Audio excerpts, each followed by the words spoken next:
Tu sais, quand Jésus dit que nous serons ses imitateurs, quand l'apôtre Paul va également, il dit que nous soyons les imitateurs de Christ. C'est parce que, en tant que serviteurs de Dieu, nous nous devons d'être des exemples. En tant que missionnaire, en tant que messager de Dieu, c'est un impératif que nous soyons des modèles. Même s'il y a des choses que nous voyons que nous pouvons faire, mais à cause de l'identité de Christ en nous, nous devons éviter de les faire. Nous devons éviter de les pratiquer. Tout n'édifie pas. Nous devons voir des comportements dignes de ce nom, qui incarnent le royaume du Seigneur. Nous devons être des ambassadeurs de ce nom, qui incarnent un royaume.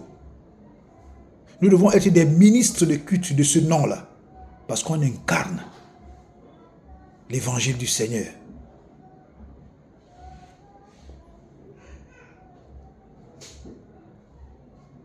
Une fois, j'ai dit à un frère, tu m'aimes mon frère, ta femme n'est pas là.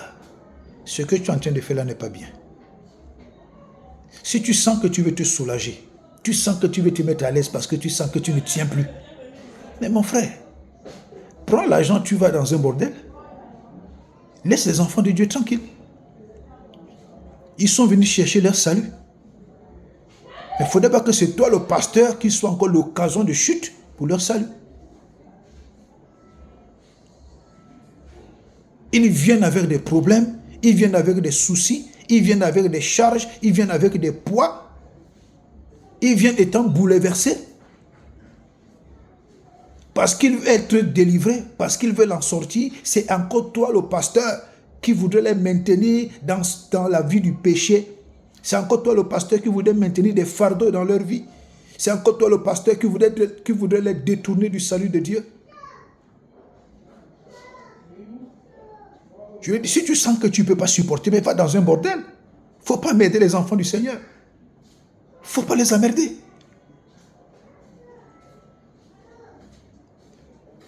Et ils ont presque tous la même parole. La chair est faible, mais l'esprit est disposé. Il dit, la chair est faible. Pourquoi tu ne fais pas ça sur tes propres enfants? Pourquoi tu ne fais pas ça sur tes propres filles, si la chair est faible? Même les enfants qui viennent dans le Seigneur, ce sont tes filles spirituelles. Un papa spirituel incestueux. Quand tu ne peux pas pratiquer ce genre de bêtises, ce genre de conneries, ce genre de pourriture sur tes propres enfants, ne les pratique pas sur les enfants du Seigneur. Ce sont tes enfants spirituels.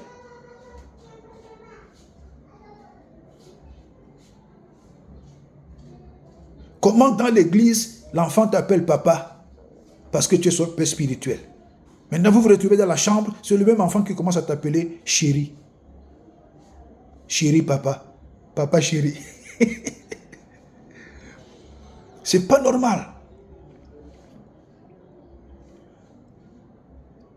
En tant qu'homme de Dieu, en tant que leader, en tant que conducteur, en tant que le responsable des âmes du Seigneur, nous devons un maximum de discipline. Je dis un maximum de discipline.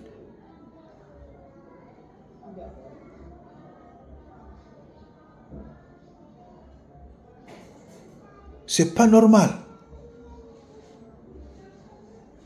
Tu vas entendre, non, la chair est faible, mais l'esprit est disposé. Moi-même, je suis un homme, non? Si tu es un homme, laisse la Bible, va d'abord traiter ta chair dans le secret avec Dieu.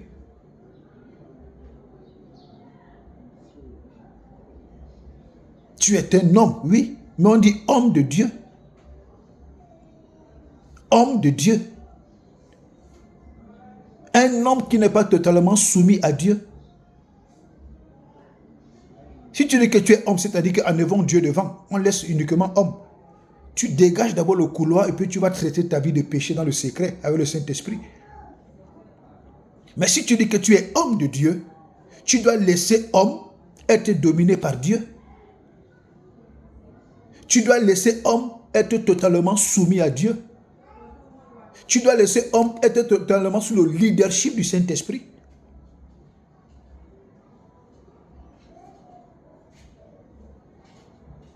C'est ce que je disais, c'est ce que je te disais l'autre jour. C'est important de passer par une cure d'âme. Tu vas voir des vieux sorciers, des vieux magiciens, des vieilles personnes qui étaient habituées à aller consulter les marabouts, qui sont devenus brusquement comme ça des pasteurs, brusquement des prophètes, et leur ancienne vie les rattrape dans le ministère. Leur ancienne vie les rattrape dans le ministère. Ils pratiquent la sorcellerie dans l'église, ils pratiquent l'impudicité dans l'église, ils pratiquent l'adultère dans l'église, ils pratiquent la magie dans l'église. Ils se font passer pour des hommes de Dieu les plus importants. Non. Ce genre de personnes, on ne doit même pas les appeler hommes de Dieu, on doit les appeler hommes du diable. Parce que la Bible dit qu'il y a des fils du diable.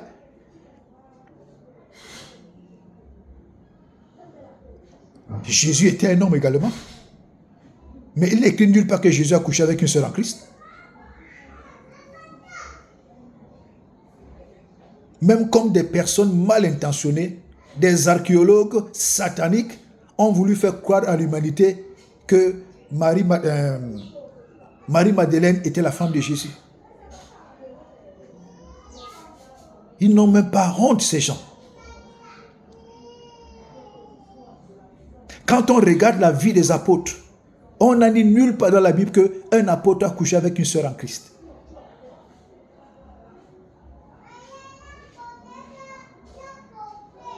Mais dans la Bible, on a lu qu'il y avait des chrétiens mal affermis, des anciens mal affermis, qui pratiquaient une impudicité que l'apôtre Paul a dit dans Corinthiens que mais on ne trouve même pas au milieu des païens.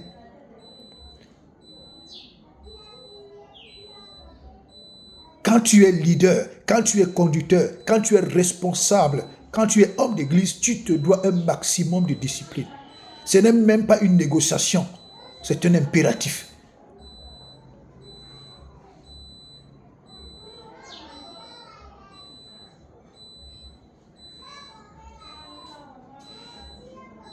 Aujourd'hui, les gens se posent la question, mais pourquoi tel homme de Dieu est comme ça? Pourquoi pourtant il n'était pas comme ça? Ils ne sont pas passés par des cures d'âme.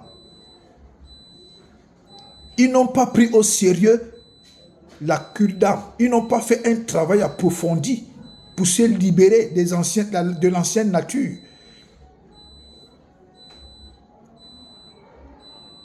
Donc ce sont des gens apparemment agréables, mais l'intérieur, c'est de la pourriture. C'est-à-dire qu'à l'intérieur, c'est encore l'ancienne nature qui parle. Non, ne me jugez pas. Ce n'est pas un jugement, c'est un constat. Et aujourd'hui, beaucoup d'hommes de Dieu se cachent derrière ce mot. Il ne faut pas me juger. Non. Il y a le jugement, il y a le constat, il y a le reproche, il y a la critique, il y a autre chose là encore que j'ai oublié. Mais c'est tout à fait normal. C'est pourquoi tu verras qu'un évangéliste a un langage un peu différent du pasteur. L'évangéliste va te dire que si tu n'abandonnes pas cette vie-là, tu vas aller en enfer. C'est tout à fait normal. C'est ça le jugement. Et c'est normal qu'on te dise ça.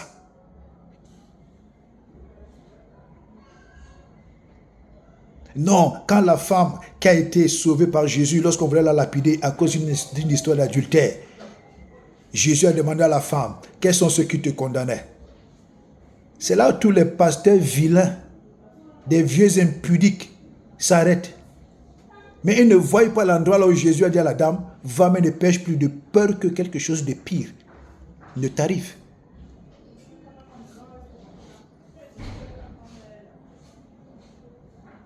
Un homme de Dieu qui vit dans ce genre de situation, dans le péché, qui amène les sœurs qui viennent chercher leur salut dans le péché. D'autres même pratiquent des actes contre nature. sur des garçons, sur des frères. Mais ils sont pires que le diable. Pire que le diable. Comme la parole de Dieu nous dit dans le livre de Jacques, les démons croient que Dieu existe et ils tremblent. Ils tremblent. Mais comment les démons vont venir manipuler les gens qui ont le Saint-Esprit? Vont venir manipuler les gens qui ont Dieu en eux. Vont venir manipuler les gens qui disent qu'ils ont Jésus en eux. C'est-à-dire que leur conversion n'a pas été vraie. Leur conversion n'a pas été profonde. Ils ne sont pas passés par une véritable cure d'âme. Il y a d'autres qui viennent à Christ parce qu'ils ont vu les autres partir à Christ. Il y a d'autres qui reçoivent Jésus dans leur vie. Ils ne sont pas sérieux. Ils ne sont pas vrais. Il y a d'autres qui reçoivent Jésus dans leur vie par conformité. Mais quelqu'un qui a véritablement expérimenté la nouvelle naissance, comme disait le feu Tibi Joshua, quelqu'un qui a expérimenté véritablement la nouvelle naissance, il y a des choses qui quittent sa vie. Il y a des choses qui partent de sa vie. Il y a des choses qui disparaissent de sa vie. Dieu ne se répand pas de ses dons. Un pasteur, un prophète, un leader, un homme d'église, un enfant de Dieu, une servante du Seigneur, une fille du Seigneur, une femme de pasteur, qui vit dans le péché, mais qui continue de prier, les gens guérissent. Ce n'est pas lui qui guérit. C'est comme la Bible dit dans l'Ancien Testament, j'oublie un peu le passage, Dieu dit que c'est à cause de l'amour de mon nom que j'agirai. À cause de quoi? De l'amour de mon nom. Donc moi Dieu, je voudrais garder la valeur de mon nom. Moi, Dieu, je voudrais garder la valeur de mon œuvre. C'est pourquoi j'ai guéri la personne. Ce n'est plus toi le pasteur pécheur. Ce n'est plus toi la prophétesse qui vit dans le désordre. Ce n'est plus toi le frère, la sœur ou l'homme de Dieu qui pratique les actes contre nature. Non, Dieu le fait à cause de son nom. Toi, il t'a déjà mis en quarantaine.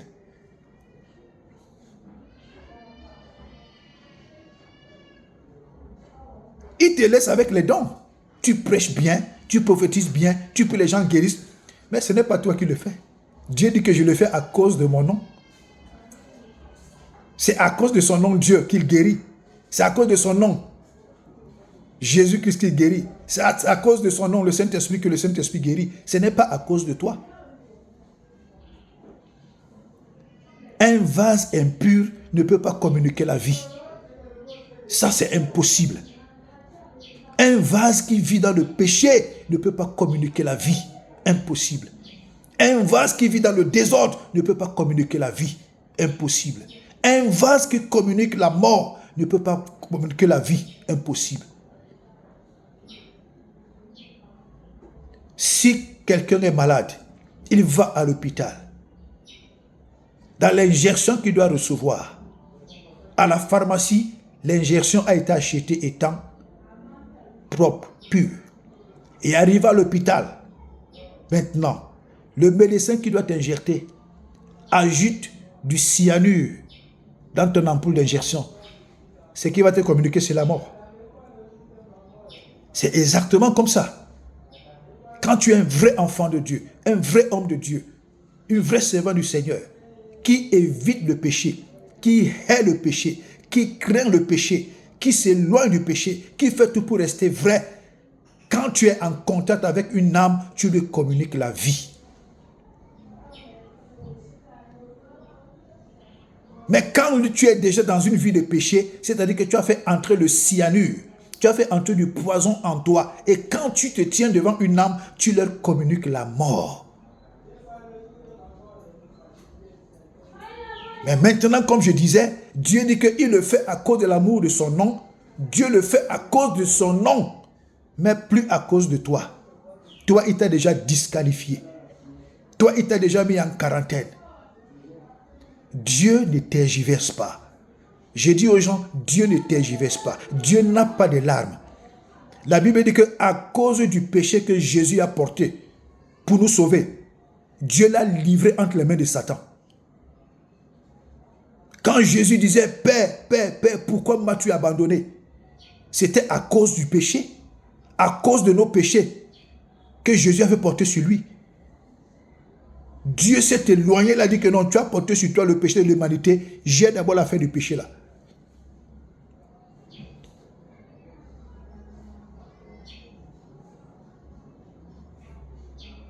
Les gens pensent que Dieu s'amuse. Dieu a disqualifié David. À cause de Bathsheba, à cause de Uri. Il est parti jusqu'à tuer l'enfant qu'il avait fait avec Bathsheba.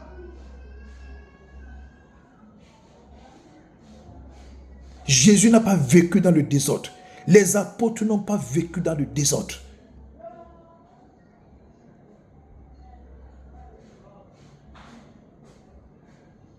Les apôtres étaient mariés, certains apôtres étaient mariés.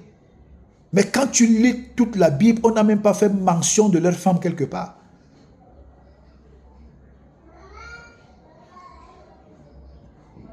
Mais tu vas voir aujourd'hui, en pleine église, en plein culte, en plein service, quelque chose qui est précieux, quelque chose qui est divin, quelque chose qui appartient au Tout-Puissant, le Saint des Saints. On trouve qu'on doit commencer à faire des bisous. Le pasteur fait des bisous à sa femme dans l'église. Tu peux faire la joue, c'est ta femme. Mais quand ça devient déjà des bisous intimes là, attention. Voilà là où l'église est partie aujourd'hui.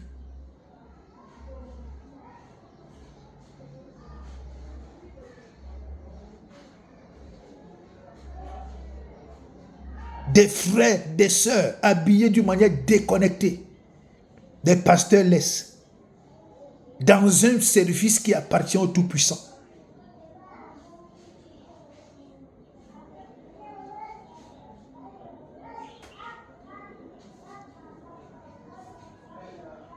Il n'y a plus de respect pour la chose de Dieu. Il n'y a plus de respect pour la chose sacrée. Mais c'est pourquoi Dieu a fiché le camp de nos assemblées. C'est pour ces raisons que Dieu a fiché le camp de nos programmes.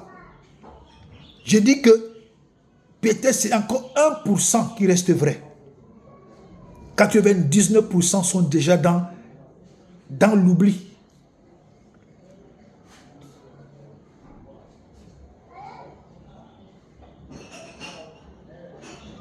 Un service de culte est sacré.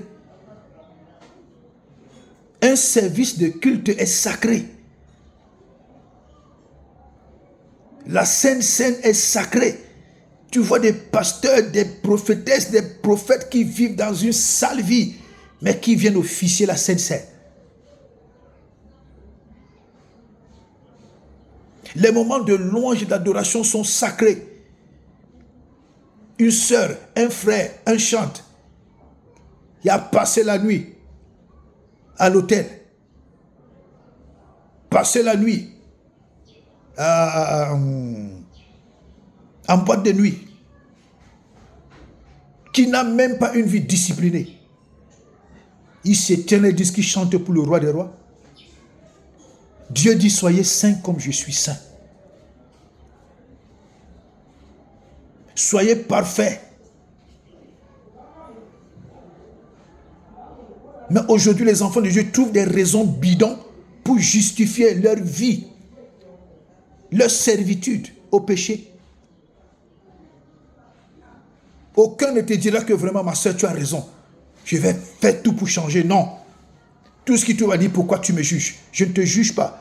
Je fais le constat de ta vie.